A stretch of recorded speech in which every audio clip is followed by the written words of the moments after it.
क्या हुआ भाई? अरे क्या हुआ? कोई मदद चाहिए क्या? यार मेरी गाड़ी खराब हो गई है और मुझे ये बॉक्स कहीं पहुंचाना है। हाँ वो तो ठीक है, पर है क्या इसमें? इसमें एक बहुत ही अनमोल चीज है और वक्त पे कहीं पहुंचानी पड़ेगी। मेहरबानी होगी यार तुम्हारी। हाँ हाँ चलो बॉक्स रखो। थोड़ा हाथ लगवाओ। हाँ हाँ। अरे बड़ा भारी है भैया। उठाओ। इतना बड़ा बक्सा।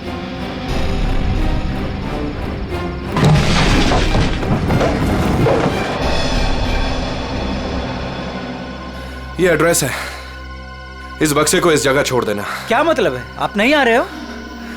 एक मिनट, ये कुछ पैसे रखो, इसे सही जगह पहुंचाओ। बक्सा उतारिए। हाँ? मैंने कहा ना बक्सा उतारिए। अरे मुझे नहीं करनी आपकी मदद। अरे बेवकूफ समझा आपने? हाँ, बक्से में क्या है क्या नहीं है? तुम ये सब रखो यार, लेकिन टाइम पे बक्सा जिस एड्रेस पे बोला है वहां पहुंचा देना। हाँ देखिए मेरी एक शर्त है, बक्सा खोल के देखूंगा मैं। अरे यार। क्या है क्या नहीं है इसमें। सुन मेरी बात सुन, मेरी नौकरी चली जाएगी, इसे मैं नहीं खोल सकता। बस पास में ही तो जाना है, प्लीज लेके जाओ ना यार। ठीक है भाई, भरोसा करता हूं मैं।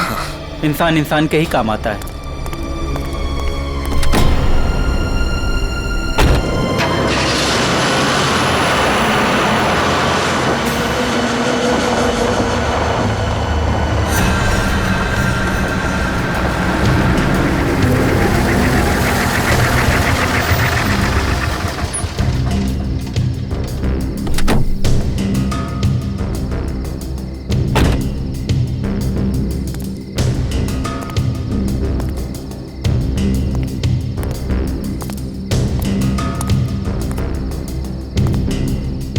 पता तो यही। कैसी चीख! अपने को क्या बक्सा यहीं उतार के चलता।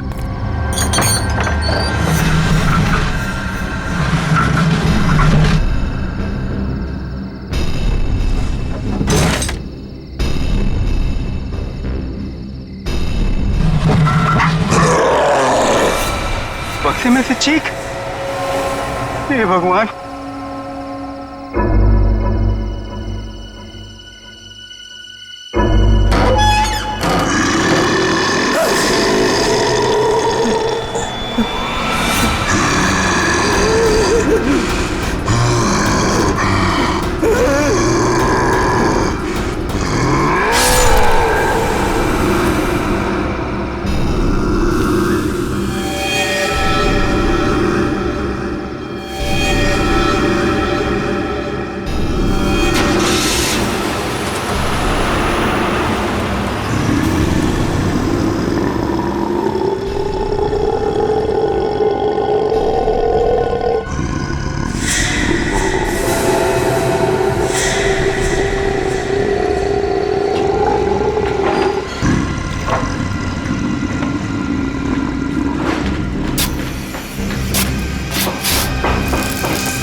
जरा जल्दी जल्दी हाथ पैर चलाओ तुम लोग सब लोग।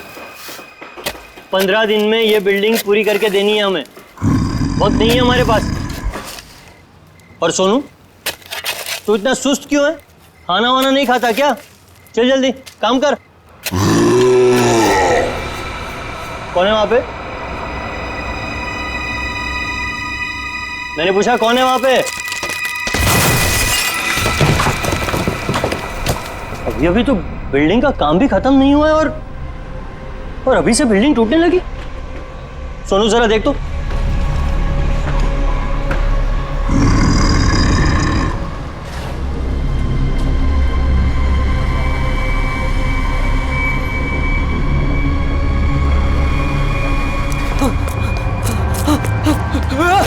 भागो, सब भागो यहाँ से।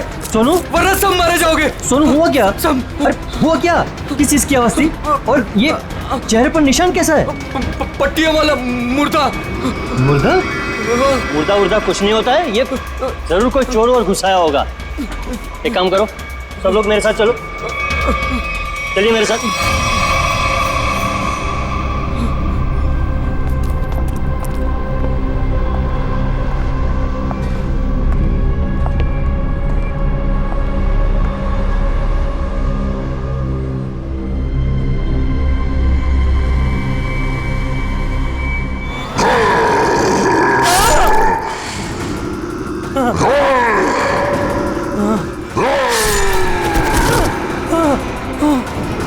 भागो भागो, सब यहाँ से भागो, पट्टियों वाला मुर्दा, भागो।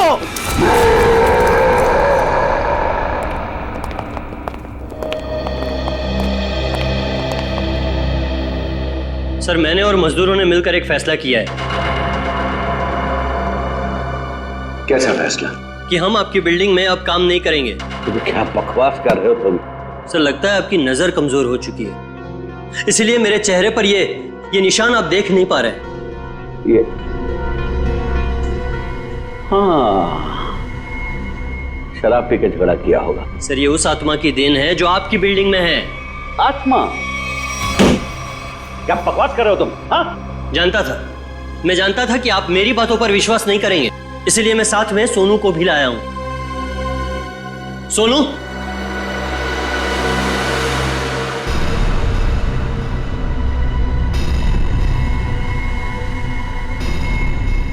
देखिए सर, बेचारा इतना घबरा गया है कि कुछ बोल नहीं पा रहा है।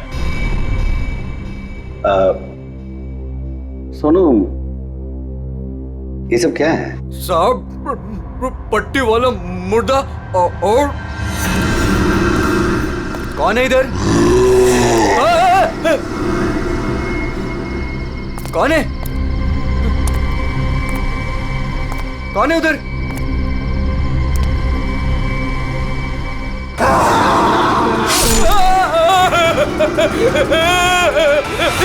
मुझे लगता है कि तुम सब लोग काम कम और नशा ज्यादा करते हो, तभी ऐसी बहकी बहकी बातें कर रहे हो। सर, अगर हमारी बातों पर यकीन ना हो तो कोई दूसरे मजदूर रख के क्यों नहीं देख लेते? जब वो अपनी आप बीती सुनाएंगे तब तो आपको विश्वास हो जाएगा ना। बिल्कुल रख लूंगा। इस शहर में मजदूरों की कोई कमी नहीं है। इस शहर में काम की भी कोई कमी नहीं है।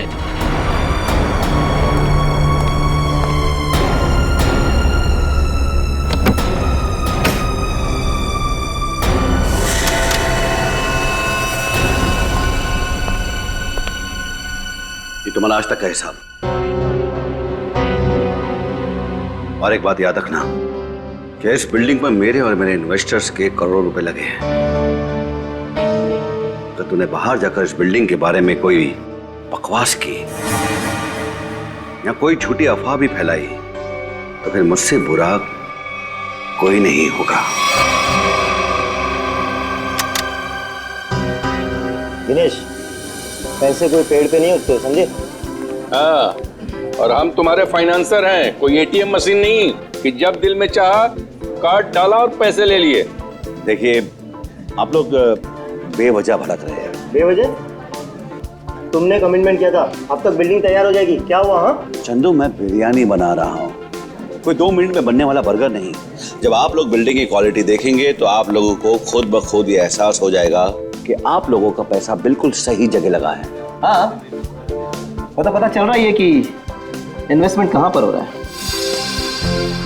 वैसे काफी अच्छी पार्टी थी आपने अपने शादी के सालगिरह की। और Natasha, excuse me, sorry sir, मैं आप लोग को तो अपनी फ्रेंड से मिलवाना ही भूल गई। Meet, come. She is Tina, Swati. बस हमें किसी से नहीं मिलना। दिनेश, इस बार अगर तुमने जबान पलटी ना, 15 दिन मतलब 15 दिन, दैट फाइनल। हाँ हाँ, 15 दिन पक्का। और हाँ, 15 दिन से ज्यादा हुआ ना तो तुम्हारा घर और भाभी जी के गहने बेच करके अपने पैसे हम लोग वसूल लेंगे, समझा? अरे पक्का कहाँ? दिनेश सुनो ना। एक्सक्यूज मी, आपकी भाभी बुला रही है मन से। एक्सक्यूज मी, जल्दी आइए ना। क्या है? दिनेश देखिए ना, मार्केट में नया हार आया है, आप कभी लेकर देंगे मुझे ये? बस हार और गहने हैं। इन चीजों के अलावा तुम्हारे लिए और कोई चीजें इंपॉर्टेंट है ही नहीं। पति जिए या मरे तुम्हें कोई फर्क नहीं पड़ता। मन तो करता है कि तुम्हारा गला दबा दूं। क्या बात है पापा, आप मम्मी पर इस तरह से क्यों चीख रहे हैं? मैंने सिर्फ सालगिरह का तोहफा मांगा था और ये ऐसे कर रहे थे मुझ पर। आशा, ये जो तुम्हारे ठाट बाट और ऐशो आराम है ना, वो केवल इसीलिए है क्योंकि तुम्हारा ये पति दिन रात गधे की तरह काम करता है। पापा, अगर आपके पास इतना ही पैसा है ना तो थोड़ा हम पर भी खर्च कर दो प्लीज।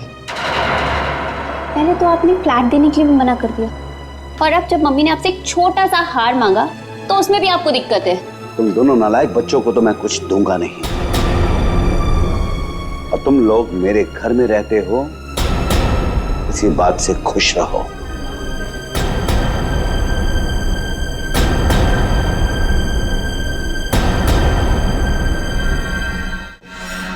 नहीं चाहिए मुझे नकली जेवर।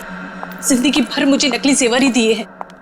एक छोटा सा हीरे का हार ही तो मांगा था मैंने।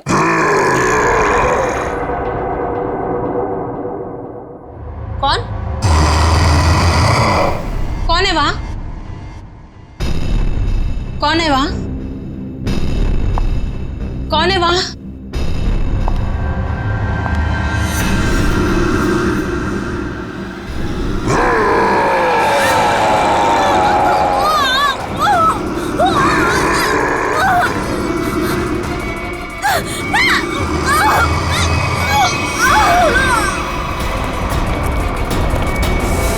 आशा, आशा, आशा, आशा, क्या मम्मी?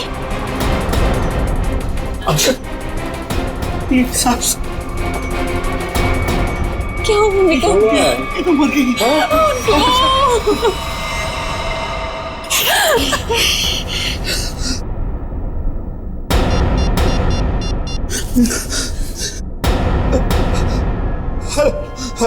Hello CID.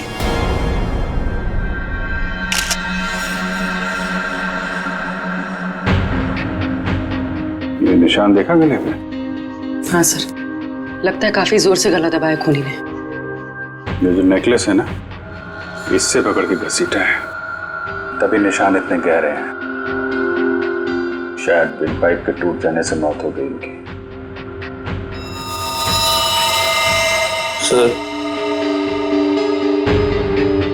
सर खून के निशान कॉरिडोर में यहां तक आए हैं, और आशा जी की चप्पल। अपने आप को बचाने में बहुत स्ट्रगल किया होगा इन्होंने, पर खूनी ज्यादा ताकतवर निकला। Excuse me, excuse me. एक सेकंड, एक सेकंड।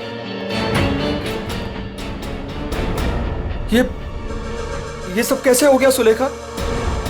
आज तो इतना शुभ दिन था, शादी के सालगिरह वाले दिन। आपकी तारीफ? जी, मैं सुलेखा का हस्बैंड।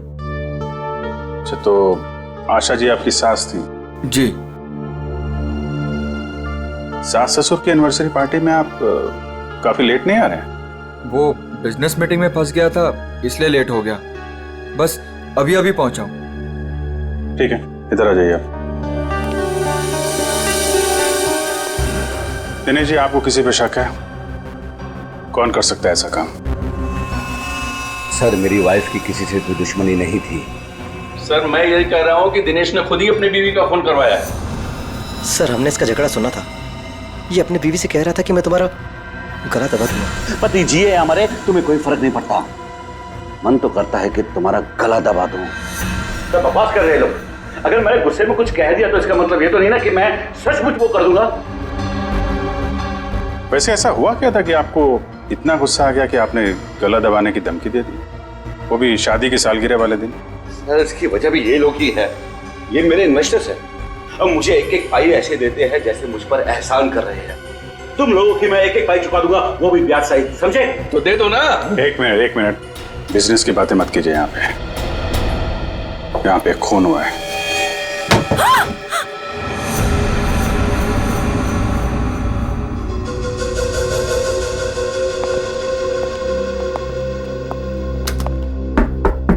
कौन है अंदर? दरवाजा खोलो।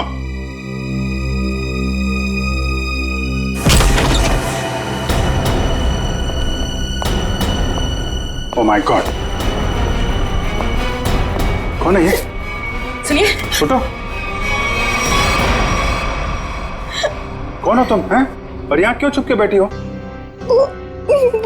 मुर्दा पट्टियों वाला मार डालेगा। सर डरी हुई है, ऊपर से जख्मी भी। देखो, आप बिल्कुल घबराइए मत, हम लोग सीआईडी से हैं। आपका नाम क्या है? कोमल। कोमल? कोमल, आप यहाँ क्यों छुप के बैठी थी? वो पट्टियों वाला मुर्दा बाहर घूमते हुए देखा। पट्टियों वाला मुर्दा? जैसे मैं यहाँ से बाहर निकली तो पट्टियों वाला मुर्दा बाहर था। अच्छा ठीक है, तुम वो जो भी पट्टियों वाला मुर्दा था उसका स्केच बनवा सकती हो? हाँ। वेरी गुड, स्केच आर्टिस्ट को बुलवाओ और इस घर का कोना कोना छान मारो, देखो खूनी के बारे में कुछ सुराग मिलता है क्या। जाओ।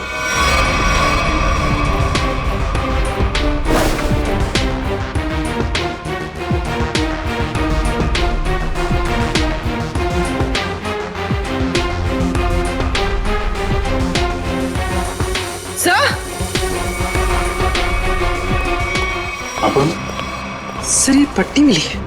क्या? यहाँ पर। कोमल ने देखा पट्टी वाला मुर्दा और यहाँ पे पट्टी का टुकड़ा मिला। सर स्केच तैयार है। तो ये है वो पट्टी वाला मुर्दा।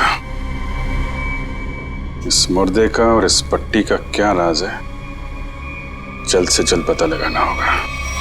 गले का हार बेचारी का फांसी का फंदा बन गया। जैसे ही खूनी ने हार खींचा, बेचारी कुछ नहीं कर पाई। सर वो आदमी गले का हार छीनने के लिए आया था, ऐसा लगता नहीं? वही तो सचिन, वही तो राज है। बड़ा अजीब तरीका ढूंढा खून करने का यार। हाँ जयवंती, डॉक्टर साहब को जरा स्केच दिखा। Yes sir. ये देखिए सर, ये मम्मी की ड्रेस है। मम्मी मतलब माँ? मम्मी नहीं प्रेडी, मम्मी। हजारों साल पहले जब इजिप्ट में राजा महाराजा मर जाते थे तो उनकी बॉडी को एम्बाम कर दिया जाता था। अलग अलग तरीके की सीक्रेट्स, दवाइयां, मरहम, बाम वगैरह लगा दिया जाता था उनकी बॉडी पर और बाद में इन पट्टियों से उसे ढक दिया जाता था। इससे मम्मी सड़ती नहीं थी। मर गए मतलब हजारों साल पुरानी लाश यहाँ पे आ गई और एक के बाद एक खून कर रही है। तो शायद अगला खून तुम्हारा होगा। मेरा हो गया, अब चुपचाप खड़े रहो। और एक बात ध्यान में रखो, मम्मी कभी सड़ती नहीं है और ना मम्मी कभी जिंदा होती है। अच्छा सर, ये जो पट्टी का टुकड़ा हमारे हाथ लगा है, कहीं ऐसा तो नहीं कि ये खूनी के साथ हाथापाई के दौरान आशा जी के हाथ आ गया? नहीं, ऐसे नहीं हुआ। तारिका जी, आप ठीक है वहां पे? नहीं। फिर एक सीआईडी ऑफिसर बोल रहा है कि इनके हाथों में पट्टी आई थी, मतलब आई थी। सीआईडी ऑफिसर आसमान से उतरता है क्या? उससे गलती नहीं हो सकती। ये पट्टी का टुकड़ा जो आप लोग लेकर के आए हैं, ये हाथापाई में नहीं फटा है। अगर हाथापाई में फटता तो सीधा नहीं फटता, टेढ़ा मेढ़ा फटता, समझे? और ये टुकड़ा कोई मामूली टुकड़ा नहीं है। 1500 साल पुराना है ये टुकड़ा। 1500 साल? 1500 साल? 1500 साल? जी, किसी ने मम्मी की पट्टियां खरीद ली हैं। कहां से सालूं के साहब? ये इजिप्ट से? अरे यार, लोग पुरानी मम्मियां खोद खोद के निकाल रहे हैं और चोरी छिपे बाजार में बेच रहे हैं। ऐसी एक मम्मी शायद इंडिया में आ गई।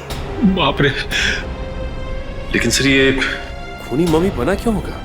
हल्ला मचाने के लिए सचिन, हल्ला मचाने के लिए। ये खूनी चाहता है कि लोग उसे देखें और जोर जोर से चिल्लाए, मम्मी आ गई, मम्मी आ गई। ये खून उस खूनी मम्मी ने ही किया है और वो पट्टी का टुकड़ा जानबूझकर छोड़ गया है हमारे लिए सबूत।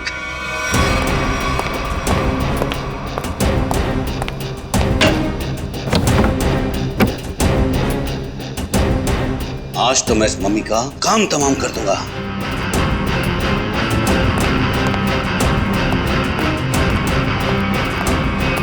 सर, ये सोनू है, दिनेश की बिल्डिंग में काम करता है। अच्छा, सोनू साहब कोई पैसा वैसा नहीं था दिनेश साहब के पास, कंगाल थे वो। एक मिनट, कंगाल थे वो, कोई पैसा वैसा नहीं था दिनेश साहब के पास, क्या मतलब क्या है? नहीं साहब, वो तो सर से लेकर पांव तक कर्ज में डूबे हुए थे, और उस बिल्डिंग की वजह से। और जब से उस पट्टी वाले मुर्दे ने हम लोगों पे हमला किया है, उस बिल्डिंग का काम भी बंद पड़ा हुआ है। पट्टी वाले खूनी ने तुम पर हमला किया? तुम पर? सर, कहीं ये वही तो नहीं जिसने आशा जी का भी खून किया? हो सकता है, बिल्कुल हो सकता है। वैसे वो पट्टी वाला खूनी दिखता कैसे है? सर, पट्टियों में लिपटा हुआ, एकदम सड़ा सा मुंह, चेहरे पे खून लगा हुआ था जैसे उसको कोई चोट लगी हो। मतलब उसकी सर आवाज भी बहुत अजीब सी थी, उसकी सर आवाज भी।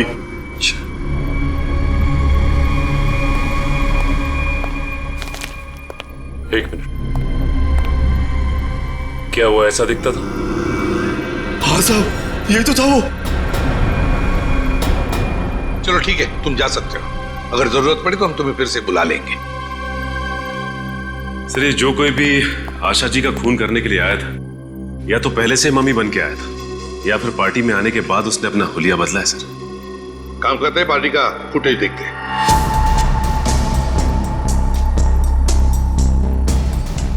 एक मिनट, पॉज करो। ये देखो, ये है ना महेश, आशा जी की बेटी सुलेखा का पति महेश।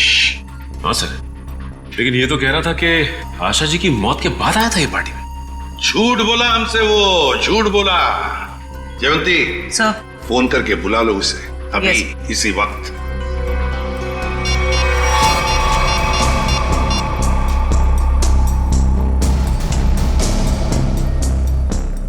सर, फोन नहीं उठा रहा है।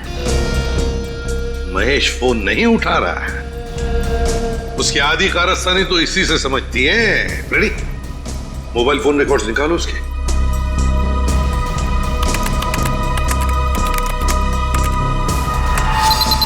सर, ये रहे महेश के फोन कॉल रिकॉर्ड्स।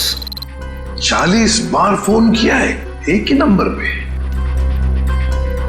और ये नंबर तो उसके सासू माँ का है। सर, सासू माँ से इतना ज्यादा लगाव? इस महेश से मिलना पड़ेगा। महेश। एक्सक्यूज मी,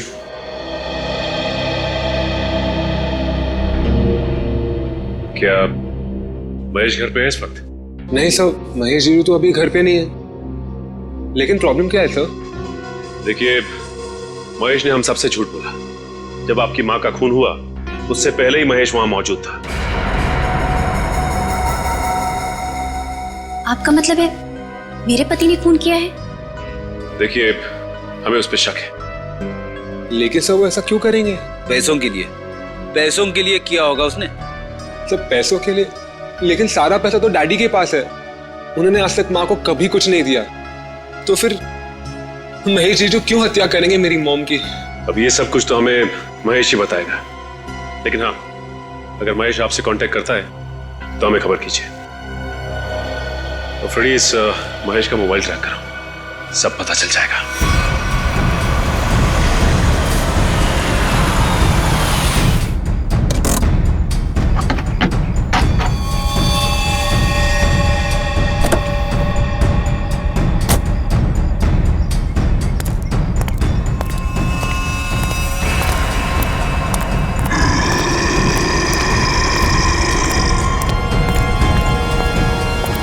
आज ये पट्टियों वाला मुर्दा मिल जाए बस।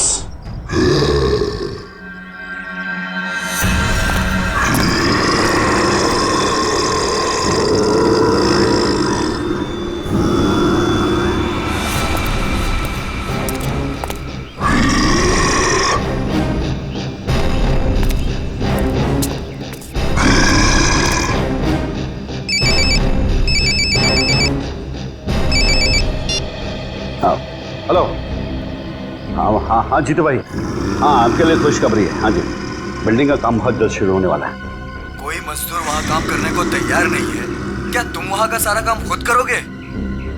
नहीं जीतू भाई, मैं उस वजह को ही खत्म कर दूंगा जिसके कारण सारे मजदूर डरे हुए हैं। आज उस पट्टी वाले मुद्दे का दी एंड है। मैं आपको बाद में फोन करता हूँ।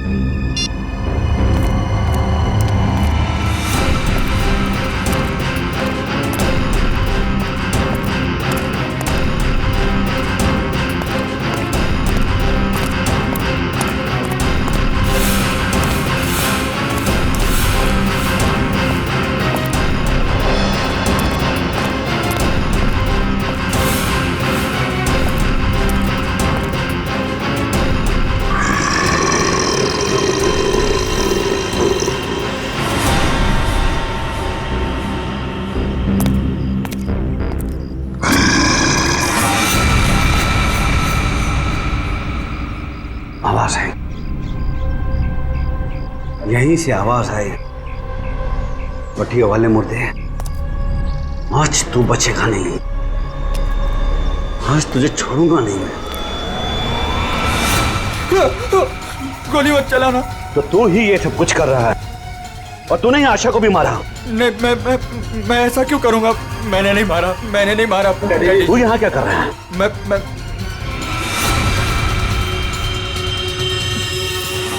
डैडी, वो आपके पीछे है। ना महेश, मैं तेरी किसी भी चाल में आने वाला नहीं। मैं सच कह रहा हूँ, वो पट्टी वाला मुर्दा आपके पीछे ही है।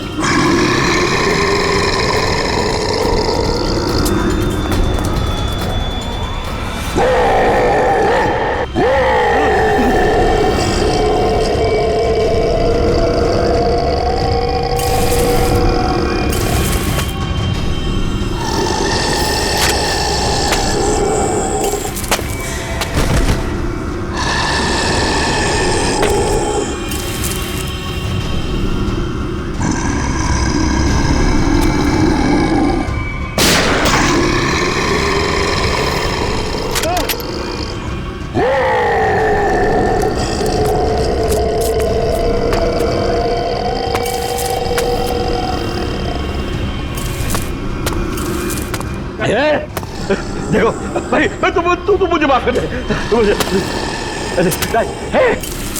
क्यों मेरे पीछे पीछे कुछ भी नहीं है। देखो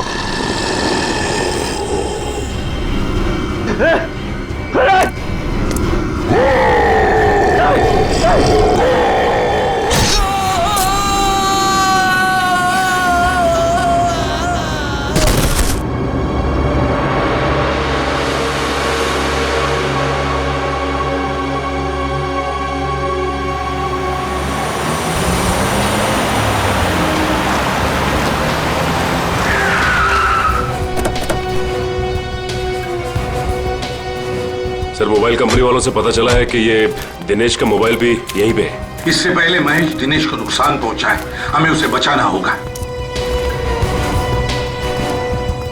अरे sir, Dinesh.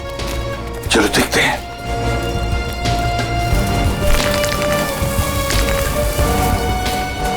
My God,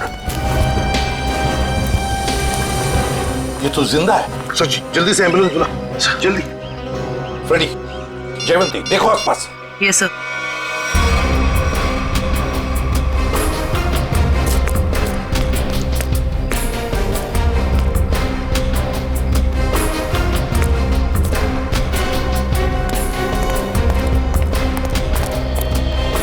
Mahesh sir. हाँ फ्रेडी, क्या हुआ? सर, महेश बेहोश है। महेश, महेश। सर, हाँ, ये गन पड़ी हुई थी यहाँ पे। सर, हम तो सोच रहे थे कि इन सब के पीछे ये महेश है, लेकिन ये तो खुद ही बेहोश पड़ा है। हाँ, ये तो महेश के होश आने के बाद ही पता चलेगा कि ये सब किसका किया कराया है।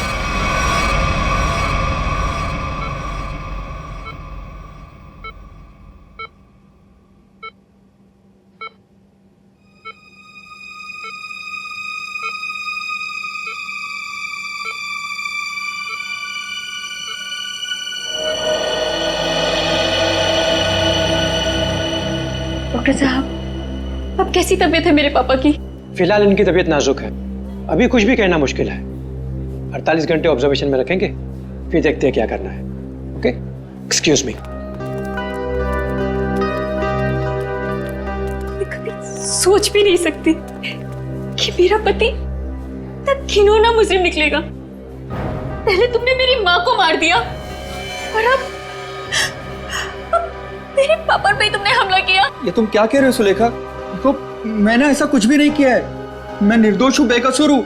मैं हर मुजरिम यही कहता है कि उसने कुछ नहीं किया, वो निरपराध है। लेकिन सारे सबूत उसी आदमी की तरफ उंगली उठाकर कह रहे हैं कि ये इस आदमी ने किया है, और वो आदमी है तुम। लेकिन सर, आपके पास ऐसा कौन सा सबूत है जो ये साबित करता है कि खून मैंने किया है? एक हो तो बताए।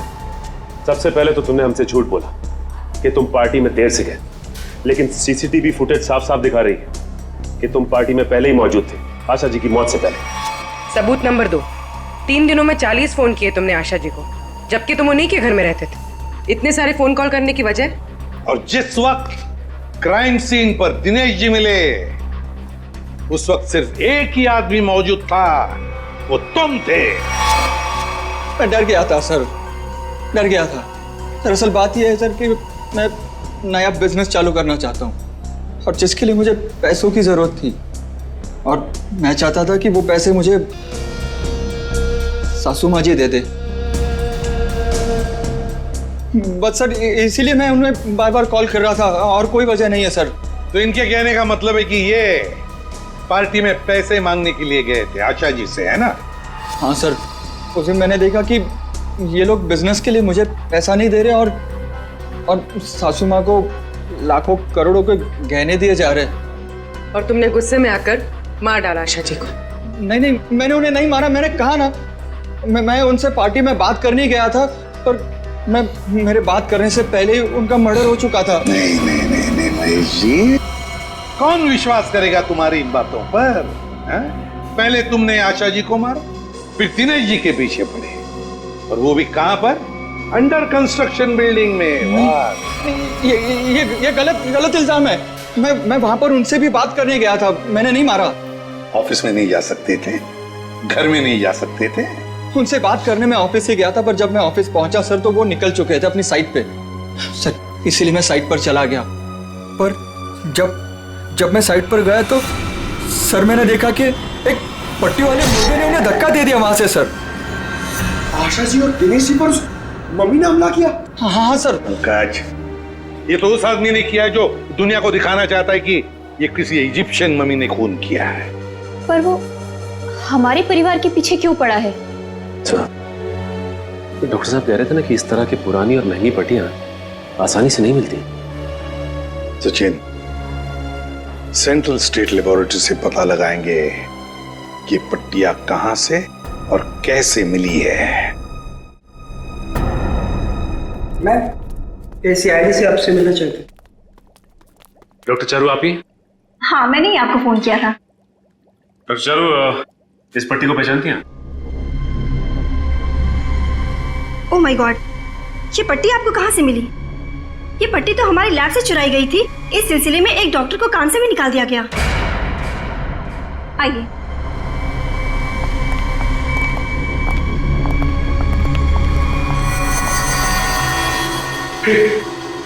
ये तो वही मम्मी है ना जो इजिप्ट में होती है। मतलब ये नींद में चलकर यहाँ पर आ गई? आप भी अच्छा मजाक कर लेते हैं। दरअसल हर साल इजिप्ट से इन मम्मीज को हमारे यहाँ रिसर्च के लिए भेजा जाता है, और सर ये मम्मीज 1500 साल पुरानी है। क्या सिर्फ इन्हीं मम्मीज की पट्टी गायब है? हाँ सर, कुल 5 मम्मीज की पट्टियाँ चोरी हुई थी, जिसमें से 2 पे मैं काम कर रही हूँ इन्हें गलने से बचाने के लिए। अच्छा, आप कह रही थी ना कि एक डॉक्टर को काम से निकाल दिया गया पट्टी चुराने के इल्जाम में, उसकी डिटेल मिल सकती है हमें? हाँ सर, देती हूँ।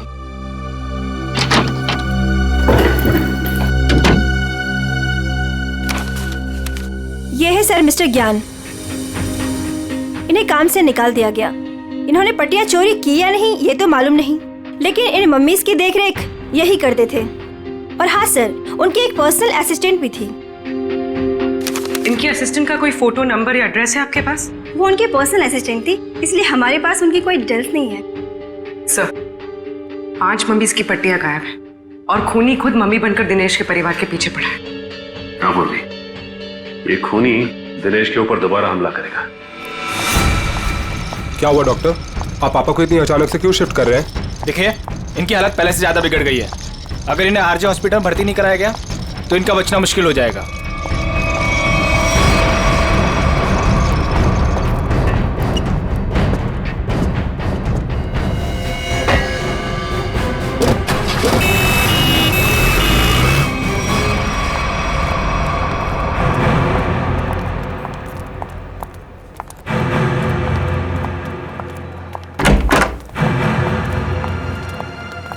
दिनेश जी तो कहीं दिखाई नहीं दे रहे यहाँ पे। वही तो, चलो देखते। अरे डॉक्टर साहब। हाँ जी, ये पेशेंट मिस्टर दिनेश का है? हाँ जी, उनको तो डिस्चार्ज दे दिया है। क्या मतलब तबीयत सुधर गई थी उनकी?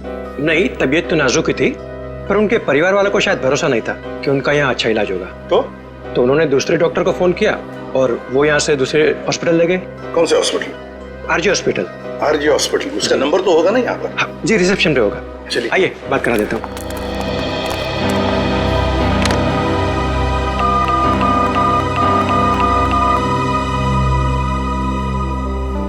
Hello, RJ hospital. देखिए, मैं एसीपी प्रद्युमन बोल रहा हूँ, सीआईडी से। आपके हॉस्पिटल में अभी अभी एक पेशेंट एडमिट हुआ है। दिनेश नाम है उनका। नहीं हुआ है?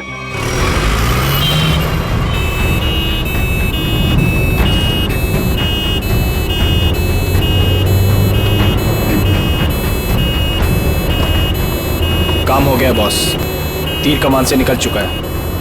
आप निशाना तैयार रखो।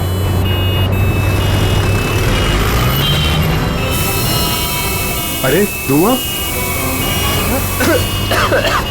धुआं कहाँ से आ रहा है? अरे गाड़ी रोको, गाड़ी रोको, गाड़ी रोको।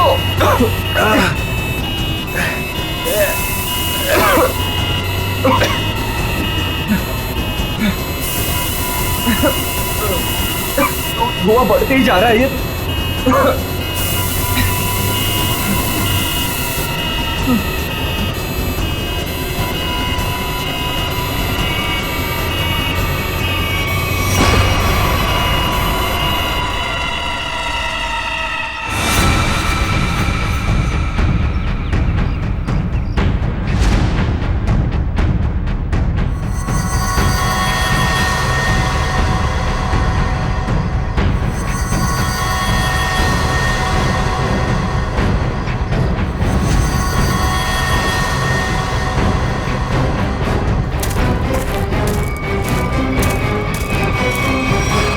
क्यों? अब तुम्हारे जीवन का मकसद पूरा हो गया? हाँ, पिछले 10 साल से मैं इसी दिन के तो सपने देखती आई हूँ। और देखो, आज मेरा सपना पूरा हो गया। नहीं, सीआईडी के रहते अपराधियों के सपने कभी पूरे नहीं होते। सीआईडी? क्यों डॉक्टर ज्ञान? पेशा डॉक्टर का और काम एक अपराधी का। अबे देख क्या रहे हो? उड़ाओ इन सीआईडी वालों को।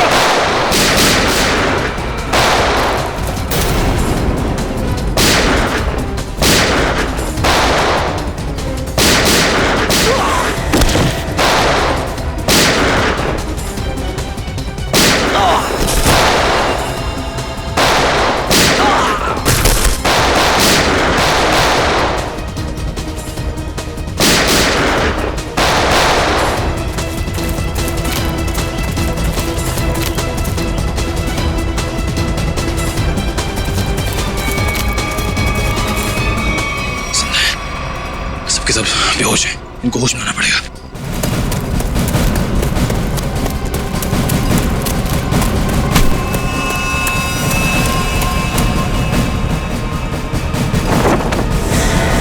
तुम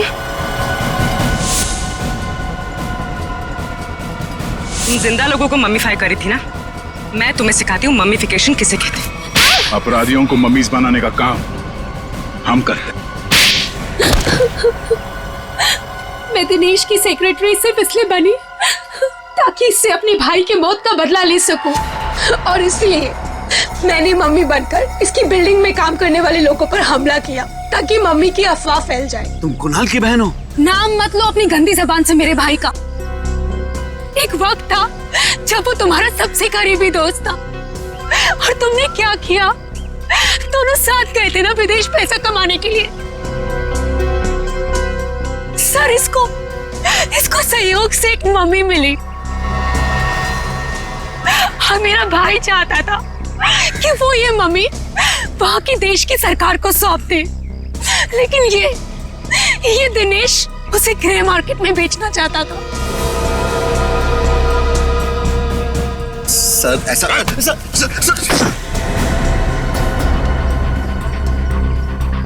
जब कुणाल ने कहा कि वो पुलिस के पास जाएगा तो मैंने उसे मारकर जमीन में गाड़ दिया और मम्मी बेचकर अमीर बन गया। वाह, बहुत अच्छा काम किया तुमने। पैसों के लालच में तुमने दोस्ती को जमीन में गाड़ दिया। मुझसे गलती हो गई सर, मुझे माफ कर दीजिए आप। अब ये तो समझ में आ गया कि तुमने नताशा को नौकरी पे इसलिए रखा क्योंकि तुमने कुणाल की बहन को देखा नहीं था। अगर ये बात समझ में नहीं आई कि डॉक्टर ज्ञान इस सब में तुमने इसका साथ कैसे दिया? मैंने ये सब पैसे के लिए किया। पैसों के लिए अपराध के दलदल में कूद गए तुम। और नताशा, तुम्हें पता कैसे चला कि तुम्हारे भाई का खून इस दिनेश ने किया? जब कई दिनों तक भैया की विदेश से कोई खबर नहीं आई तो मैं उनका पता लेने के लिए इसके घर गई थी, और वहां मैंने सुना कि अपनी बीवी को बता रहा था कि किस तरह इसने मेरे भाई का खून कर दिया और उसे जमीन में गाड़ दिया। आशा ये सब पहले से जानती थी, और इसलिए मुझे उसको मारने का कोई पछतावा नहीं है। पछतावा होगा, तुम सबको बहुत पछतावा होगा जब कानून तुम्हें कड़ी से कड़ी सजा सुनाएगा, चाहे फांसी।